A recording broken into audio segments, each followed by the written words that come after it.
자, 여러분 반갑습니다. 자이스토리 전국연합 고1 국어 강의를 맡은 누구나 국어의 김주혁입니다. 자, 이번 시간에는 우리가 아주 긴 여정을 밟기 전에 먼저 이 고1 국어 자이스토리에서 어떤 수업을 하는지에 대해서 쌤이 이제 간단하게 오리엔테이션을 좀 준비를 해 보았습니다. 사실 지금 선생님의 강의를 듣고 있다라고 하는 것은 아마 예비 고1 또는 고등학교 1학년 학생들이 대부분일 것 같고, 또는 고2나 고3 학생들 중에서 나 본격적으로 다시 처음부터 공부해보고 싶은데 이런 친구들이 대다수가 아닐까라고 생각을 하고 있는데요. 만약 여러분들이 국어 공부의 첫걸음으로 이 자이스토리 전국연합 고1 국어를 선택했다라고 하는 것은 일단 결론만 내리면 좀 잘한 선택이다. 좀 이렇게 말씀드릴 수가 있겠습니다. 그래서 오늘 이런 부분까지 해서 여러분들에게 차근차근 설명을 좀 드릴 수 있도록 하겠습니다. 자, 여러분들이 고등학교 국어 공부를 하고 싶긴 하고 싶은데 이 출발점을 어떻게 잡아야 할까? 뭐 이런 부분에 대해서 고민들을 다들 하실 거라고 생각합니다. 뭐 국어도 그렇고 수학도 그렇고 영어도 그렇고 다 그렇죠. 어디부터 손을 대야 될까? 내가 지금 하고 있는 게 맞는 것일까? 이런 생각은 누구나 할 수밖에 없습니다. 만약에 그런 고민을 안 했다라고 하는 건 그게 좀 옳지 않은 것이겠고, 다 누구나 자기가 처음 하는 일에 대해서는 의심을 할 수밖에 없는 거예요. 그런데 이 국어 공부는 조금 쉽지 않은 게 바로 국어는 수학에 비해 학습의 단계가 잘 드러나지 않는다. 그러니까 예를 들면 수학은 뭐 공통수학 1, 공통수학 2 이걸 배워야지만 그 다음에 뭐 미적도 배우고 대수도 배우고 그렇게 되는 건 아니겠습니까? 그런데 국어는요, 물론 과목에는 공통국어 1, 공통국어 2 이런 것들이 있긴 하지만 이미 그 안에 문학도 있고 화법도 있고 뭐 문법도 있고 하기 때문에 이게 정말 내가 적절한 단계를 밟는 것일까? 정말 국어에는 그 단계라는 게 명확한가? 라는 생각이 들 수밖에 없습니다. 여러분, 국어는요, 수학에 비해 이 단계, 즉 위계가 거의 없어요. 그래서 여러분들이 어디부터 공부를 해야 될까라는 고민은 국어 공부를 하는 학생들이라면 누구나 들 수밖에 없는 것이다 라는 것이겠습니다.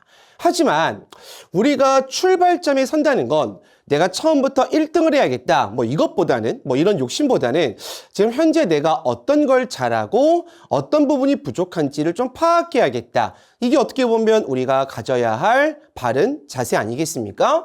그렇기 때문에 자신의 약점과 강점을 확인할 수 있는 공부가 최고의 학습이다. 이것이 바로 최고의 출발점이다 라고 말씀드릴 수 있는 거죠. 그래서 달리기에 비유하면 열심히 달리다가 내가 스타트 부분에서 좀 속도가 부족했네 라고 한다면 스타트 연습을 하면 되는 것이겠고, 또는 달리다가 내가 호흡이 좀 부족했네 라고 하면 호흡을 보완할 수 있는 것이겠죠. 국어 공부도 그게 마찬가지다 라는 것이겠고요. 그렇다면 이 약점과 강점을 확인할 수 있는 공부에는 과연 무엇이 있느냐?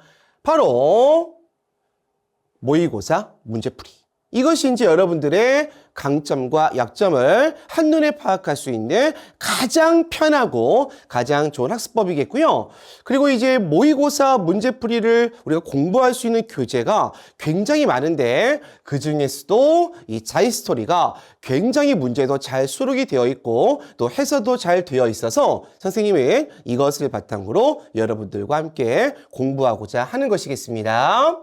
그리고 이 자이스토리에는 문학 개념어 공부도 할 수 있겠고, 독서 지문 독해 공부도 할 수 있겠고, 문법 공부도 할 수 있는 거죠. 만약에 여러분들이 이게 강점이다 라고 한다면 이 모의고사 공부 후에는 이 두 개를 약점으로 설정하고 공부를 한다든가, 또는 거꾸로 나 이 세 개가 전부 다 약점인 것 같아 라고 하면 여러분들이 이 세 개를 보완할 수 있는 또 추가적인 공부를 할 수 있는 것이겠고, 그리고 그 부분에 대해서 여러분들이 명확하게 좀 애매한 부분이 있다. 그러니까 약점이 약점인데 어떻게 더 나아갈지 모르겠다라고 하면 쌤한테 질문 남기면 되는 것이겠죠. 지금 굉장히 많은 친구들이 쌤한테 이제 그런 부분에 대한 질문을 많이 하는데 쌤이 여러분들에게 얘들아 이거 한 다음에 요거 해. 이거는 급하지 않으니까 요거 해. 이런 부분들을 쌤이 아주 정확하게 말씀을 드리도록 할 것입니다. 그리고요. 이 전국연합 모의고사라고 하는 것은 여러분들의 어떤 수능과 관련된 공부잖아요. 여러분들이 이제 고3이 되면 이제 수능을 이제 치르게 되는 것인데 이 수능이 옛날 대입제도에는 거의 정시에만 좀 국한이 됐었어요. 그러니까 정시를 치르는 친구들만 좀 수능 점수가 좀 중요했다? 근데 요즘에는 이 수시와 정시의 경계가 많이 없는 것 같아요. 정시에도 수시에 내신이 들어가고 수시에도 정시에 수능이 들어가고 다 좀 이렇게 좀 섞인 요즘 그런 트렌드가 다 섞여 있다. 잘 구분이 안 간다. 이렇게 말씀드릴 수 있겠습니다. 그렇기 때문에 여러분들 중에서 난 나중에 내신으로 대학 갈 거야. 나는 모의고사 필요 없어. 뭐 이런 친구들은 거의 없겠지만 혹시나 약간 극단적으로 생각하는 친구들이 있다면 그 생각은 좀 수정해야 된다. 왜냐하면 이 모의고사 수능 공부는 여러분 모두에게 해당될 확률이 90%가 넘을 테니까.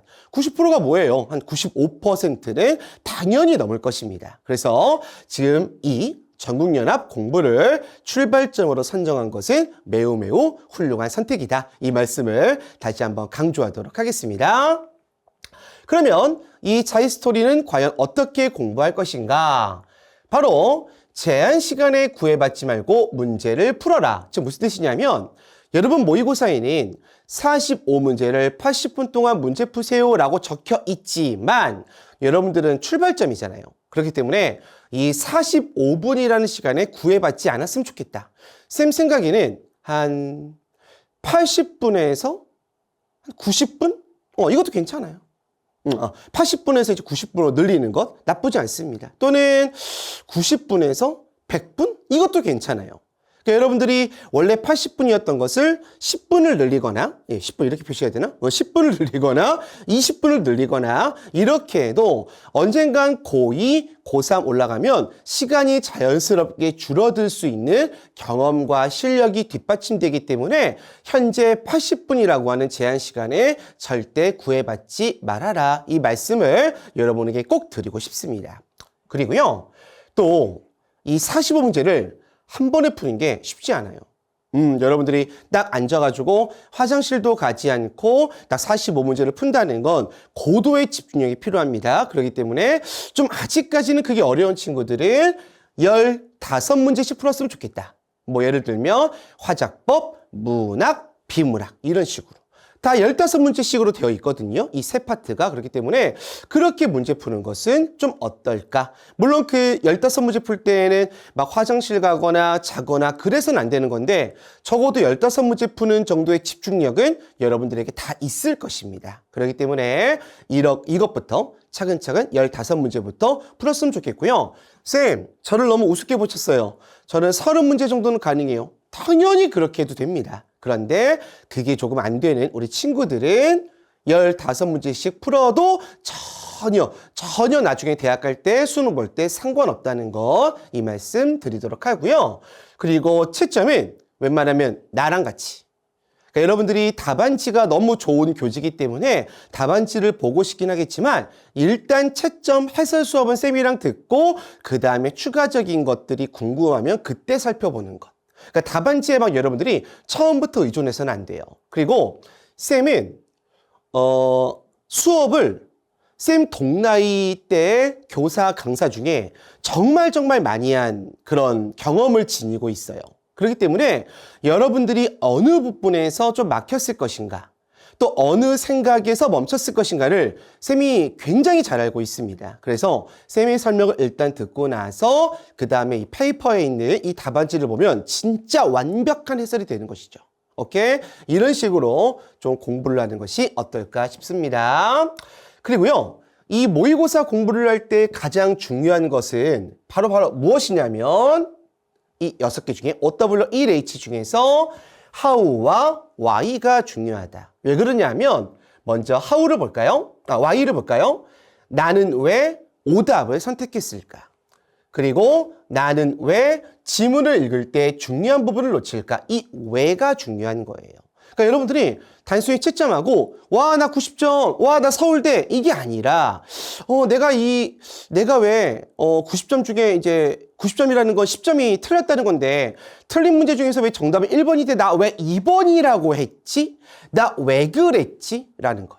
그리고 또는 나 왜 지문 읽을 때 정답이 나와 있는 그 지문을 놓쳤지? 이거를 파악하는 게 중요하다는 거야. 이 90점은 하나도 중요하지 않아. 나머지 10점이 중요하다는 거예요. 그럼 이제 여러분들이 why, 왜, 원인을 발견을 하게 된 것이겠죠. 그런데 우리가 원인만 발견하면 안 되는 것이겠죠. 그것을 어떻게 해결할 것인가? how도 중요한 것입니다. 그래서 나는 약점을 어떻게 보완할 것인가? 나는 어떻게 지문을 읽어야 할까? 이 두 가지. 그래서 why와 how 이 두 가지가 너무너무 중요하기 때문에 쌤도 그런 식으로 수업할 거고요. 여러분도 그러한 방식으로 어떤 문제를 끝까지 12개에 걸친 문제를 꼭 푸셔야 된다. 이 말씀을 드리고 싶습니다. 그래서 쌤 수업은요. 한 개의 모의고사를 3번으로 나누어 수업을 하고요.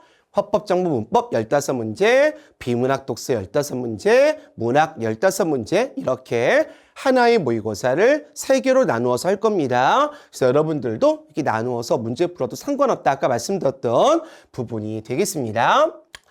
자, 이제 마지막 페이지인데요. 이거는 이제 중국의 아주 유명한 관광지 사진인데 쌤이 항상 OT 할 때마다 이 사진을 좀 애용합니다. 그 이유가 바로 뭐냐면 이 곳을 잘 보이실지 모르겠는데 이 부분이 이 높은 곳에 올라가서 무언가를 보기 위해 계단이 엄청나게 많습니다. 근데 생각보다 정말 많은 사람들이 이 계단을 올라가고 있어요. 왜? 내가 원하는 경치를 보기 위해서. 자, 바꿔 얘기하면 내가 좋아하는 경치라고 하는 것을 보기 위해서도 정말 많은 계단과 단계를 밟아야 합니다. 이건 당연한 거예요. 그래서 여러분들이 공부를 하고 내가 나중에 원하는 대학을 가고 내가 원하는 진로 진학을 하기 위해서 노력하고 이것이 한 번에 짠 하고 되는 경우는 절대 존재하지 않습니다. 만약에 평소에 50점 맞던 친구가 갑자기 90점이 됐어. 그러면 그거는 우연일 확률이 높아요. 모든 것은 단계를 밟을 수밖에 없는 것입니다. 우리가 그걸 먼저 인정을 하지 않으면 안 되는 거예요. 그래서 이 사진을 통해서 말하고 싶은 것은 항상 공부는 천천히 그리고 단계를 밟아가는 것이 최고의 공부법이다. 무언가 유행은 없다. 행운은 없다. 이런 것들을 생각하고 우리가 끝까지 공부했으면 좋겠습니다. 결국 쌤이 하고 싶은 이야기는 끝까지 완강하셔라 이 말씀을 드리고 싶은 것입니다. 자, 쌤이 본격적인 수업에 앞서서 OT는 여기까지 준비를 했고요. 그럼 선생님은 다음 시간에 뵙도록 하겠습니다.